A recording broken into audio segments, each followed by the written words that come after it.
Hello friends, आप देख रहे हैं आपका चैनल शेयर बाजार विद आयुष। और दोस्तों, इस वीडियो में बात करने वाले हैं एलआईसी के आईपीओ के बारे में। आईपीओ को लेकर जैसे मैंने कहा कि अब तक की सबसे बड़ी खबर निकल के आ रही है। और अगर आप एलआईसी के आईपीओ के लिए उत्सुक है तो आपके लिए बहुत इंपॉर्टेंट खबर है, क्योंकि सेबी के द्वारा जो एलआईसी ने डीआरएचपी फाइल करी थी उसको अप्रूवल मिल चुका है। एलआईसी के दोस्तों जो आईपीओ है उसको आज सेबी के द्वारा डीआरएचपी को अप्रूवल मिल चुका है। एंड डीआरएचपी दोस्तों डेफिनेटली सबसे बड़ा प्रोसीजर होता है किसी भी कंपनी को आईपीओ लाने के लिए। और अगर डीआरएचपी से भी एक्सेप्ट कर लेती है तो आप समझ लीजिए कि जो आईपीओ है वो बेहद नज़दीक आपको आता हुआ देखने को मिलेगा। लेकिन अब सबसे बड़ा क्वेश्चन निकल के आता है, क्योंकि देखिए जो सरकार थी उन्होंने साफ साफ कहा था कि हम इसी वित्त वर्ष यानी जो वित्त वर्ष अभी आपको चलता हुआ देखने को मिल रहा है FY 2022, इसके अंदर ही आईपीओ को लाते हुए देखने को मिलेंगे। और याद रखिएगा, मार्च का महीना चालू है, मार्च के महीने के 10 दिन निकल गए और मार्च 31 के बाद नया वित्त वर्ष आपको चालू रहता हुआ देखने को मिलेगा, यानी FY 23। तो मार्च में आता हुआ देखने को मिलेगा ये आईपीओ, या फिर आप मान के चलिए कि ये आईपीओ अब आपको FY 23 के अंदर ही आता हुआ देखने को मिलेगा। इसके बारे में भी इस वीडियो में बात करेंगे, और क्या ग्रे मार्केट में कोई एक्शन होता हुआ देखने को मिल रहा है ये भी जानेंगे इस वीडियो में। तो वीडियो को पूरा देखिएगा, काफ़ी इंपॉर्टेंट रहने वाला है। फ्रेंड्स, चैनल से पहली बार अगर आप जुड़े हो तो चैनल को ज़रूर सब्सक्राइब कर लीजिएगा। अगर आपको ये वीडियो बढ़िया लगे तो वीडियो को लाइक करके आप ज़रूर जाइएगा। तो देखिए, LIC mega IPO get SEBI NOD. SEBI के द्वारा देखिए एनओडी मिल चुकी है। जो एलआईसी का मेगा आईपीओ जो कह सकते हैं कि हमारे इंडियन इक्विटी मार्केट्स का सबसे बड़ा अब तक का आईपीओ रहता हुआ देखने को मिलेगा, जो आता हुआ देखने को मिलने वाला है। इसको दोस्तों आज सेबी के द्वारा अप्रूवल मिल गया है, सेबी की एनओडी मिल चुकी है। तो यहाँ पर देखिए आज जो खबर थी वो सुबह सुबह ही निकल के आई और काफ़ी इंपॉर्टेंट थी।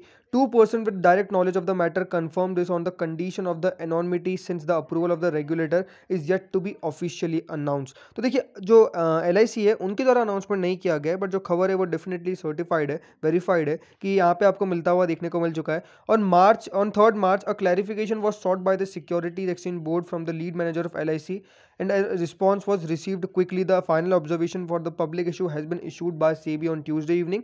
It will be soon disclosed formally to the public, said the first person। Important gap समझिए, सेबी का जो आईपीओ है वो दोस्तों यहाँ पर कब से चल रहा था कि आपको माफ़ करिएगा, सेबी नहीं, एलआईसी का आईपीओ जो है वो लगातार दोस्तों सुर्खियों में चलता हुआ देखने को मिल रहा था। और 3 मार्च को क्या हुआ था कि एलआईसी ने का जो आईपीओ है वहाँ पर सेबी ने उनके लीड मैनेजर से कुछ मांगा था, और उसका जो रिस्पॉन्स था वो क्विकली आ चुका है। और इसी के बाद दोस्तों जो आपको आज आता हुआ देखने को मिलेगा कि जो सेबी है उनकी तरफ से एनओडी जारी कर दी गई। एनओडी का मतलब यही होता है कि आप समझ लीजिए कि अब आईपीओ जो है वो 100% आपको आता हुआ देखने को मिलेगा। बहुत बार क्या होता है, सेबी के द्वारा रिजेक्शन भी आ जाते हैं बहुत सारी कंपनीज के लिए। सो ये क्या हो गया, तो इसका मतलब यही कि देखिए एनओडी मिलता हुआ आपको देखने को मिल गया है।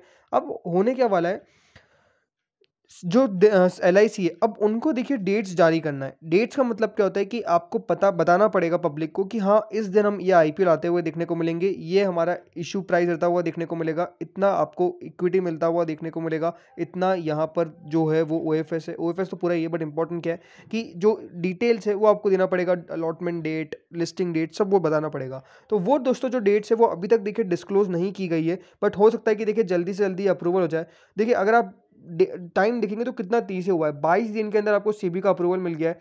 बैंकर्स ने दोस्तों यहाँ पर after 1 round of clarification bankers, SEBI क्या पूछता है, जो लीड मैनेजर्स होते हैं, लीड मैनेजर्स कौन होते हैं, बैंक्स होते हैं जो दोस्तों आईपीओ को संभालते हैं। तो उनसे दोस्तों यहाँ पे जैसे अप्रूवल मिला, सेबी के द्वारा अप्रूवल मिल गया। और करीबन 650 पेज का ये प्रोस्पेक्टस है जो सेबी की तरफ से जारी किया गया है, जो करीबन आईपीओ है उसकी वैल्यू 65,000 करोड़ से 80,000 करोड़ की यहाँ पे रहती हुई देखने को मिलेगी, क्योंकि सरकार जो है वो अपनी 5% हिस्सेदारी आपको बेचती हुई देखने को मिल रही है। बट अभी भी जैसे मैंने कहा कि यहाँ पर डेट्स अनाउंस नहीं हो आपको होती हुई देखने को मिल चुकी है। जो पहले जो सोर्स की तरफ से डेट आपको आती हुई नज़र आ रही थी, और मैं आपको पहले भी कहा था कि देखिए कंफर्म नहीं है, वो जो डेट थी वो थी 11 मार्च। अब 11 मार्च अगर आप देखेंगे तो वो तो आपको आता हुआ देखने को मिल गया, कल 10 मार्च है, और ऐसा तो है नहीं कि देखिए एक दिन पहले आपको बताते हुए देखने को मिलेंगे। तो डेफिनेटली डेट्स अभी आपको यहाँ पर आगे होती हुई देखने को मिली, मोस्टली पोस्टपोन होता हुआ देखने को मिला है ये आईपीओ।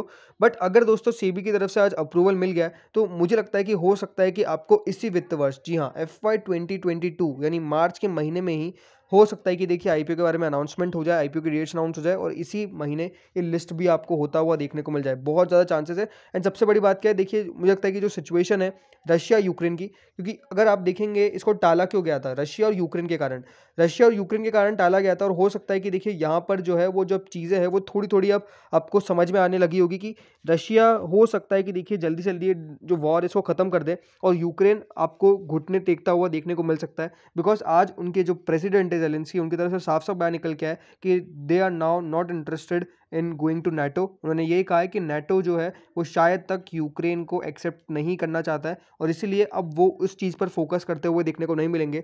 और जो उनकी बातचीत चल रही है रशिया और यूक्रेन की, उसमें भी कुछ ऐसी खबरें निकल के आ रही कि जो बातचीत है वो थोड़ा सा अब उसका नतीजा निकल के आ सकता है काफ़ी जल्द। और जो रशिया के विदेश मंत्री है उनकी तरफ से बयान निकल के आ रहा था कि वो नहीं चाहते कि कोई भी सत्ता परिवर्तन हो, बस हम ये चाहते थे कि हमारी बात को सुने और इसीलिए वॉर छेड़ा गया था। और हो सकता है कि दोस्तों अब जो है वो सिचुएशन ईज ऑफ आपको होता हुआ देखने को मिले। सो डेफिनेटली वो वेट एंड वॉच करना पड़ेगा क्या होता हुआ आपको देखने को मिलता है। But the most important thing is कि यहाँ पर अगर कुछ अच्छा होता है तो फिर डेफिनेटली एलआईसी का आईपीओ को यहाँ पर कोई प्रीमियम मिलता हुआ देखने को मिलेगा मार्केट में। बिकॉज जो अटकलें लगाई जा रही है कि यहाँ पर हो सकता है कि जो प्राइसिंग किया जाए वो थोड़ा सा रिटेल इन्वेस्टर्स के लिए बढ़िया ना रहे। लेकिन हाँ, पॉलिसी होल्डर्स के लिए सबसे बढ़िया क्या रहने वाला है कि आपको आईपीओ डिस्काउंट पे मिलता हुआ देखने को मिलेगा। अगर आपने आपका पैन अपडेट कर दिया होगा एलआईसी के साथ तो डेफिनेटली अब आप उसके लिए एलिजिबल है। बट अगर आपने नहीं किया है तो फिर अब तो देखिए वो जो डेट्स है वो सारी जाती हुई देखने को मिल चुकी है। बट द मोस्ट इंपॉर्टेंट अब हमको देखना होगा कि कब तक ये आईपीओ आता हुआ देखने को मिलता है। टिल नाउ एज सच कोई देखिए वेरीफाइड डेट नहीं आई है कि हाँ इस दिन आपको ये आईपीओ आता हुआ देखने को मिलेगा। जैसे मैंने कहा कि 11 मार्च एक डेट निकल के आई थी पहले, वो भी सोर्स के कारण थी और अभी भी उसके आगे कोई भी नया रिस्पॉन्स आता हुआ देखने को नहीं मिला है। ये अभी तक का क्लैरिफिकेशन जो आता हुआ देखने को मिल रहा है। बट हाँ, सबसे बड़ी चीज़ क्या है कि आज सेबी की तरफ से एनओडी मिल चुका है एलआईसी के डीआरएचपी को। अब बात करते हैं फ्रेंड्स इसके ग्रे मार्केट के ऊपर।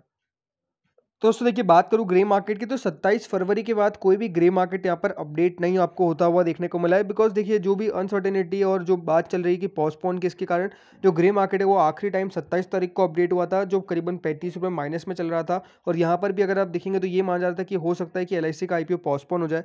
बट अब देखना होगा किस प्रकार से यहाँ पे होता हुआ देखने को मिलता है जो भी फर्दर डेवलपमेंट्स है। बट मुझे लगता है कि देखिए यहाँ पर अब आपको फोकस इस पर करना चाहिए कि अगर आईपीओ आता है सही प्राइसिंग पे आता है तो डेफिनेटली अप्लाई करके चलना है। बिकॉज देखिए कंपनी अपना पे काफ़ी बड़ी है। हाँ, ये हो सकता है दिक्कत कि आईपीओ का जो प्राइस हो वो ज़्यादा लोगों को समझ में ना आए, इसमें मैं बिल्कुल कोई डाउट नहीं है। बट हाँ, यही है कि अगर आप कंपनी में इन्वेस्टेड रहते हैं for a longer time, because LIC एक बहुत बड़ी कंपनी है। अगर आप देखेंगे ग्लोबली भी टॉप 3 कंपनीज़ में आती है ये जो इन्वेस्टमेंट जो बेसिकली लाइफ इंश्योरेंस कंपनीज़ है। और इंडिया में तो बहुत बड़ी कंपनी है ही है। और सबसे बड़ा आईपीओ आपको इसलिए होता हुआ देखने को मिल रहा है जिसका सिर्फ 5% वैल्यू 65,000 करोड़ से 80,000 करोड़ रुपये लगा के जा रहा है। तो ये चीज़ें हैं जिसके ऊपर आपको फोकस करना है और हमको देखना होगा किस प्रकार से प्राइसिंग आता है। जब भी कोई लेटेस्ट अपडेट निकल जाएगा तो डेफिनेटली आपको इस चैनल पे पता चल जाएगा। तो फ्रेंड्स इस वीडियो में इतना ही था। होप वीडियो बढ़िया लगा होगा। Thank you friends for watching this video.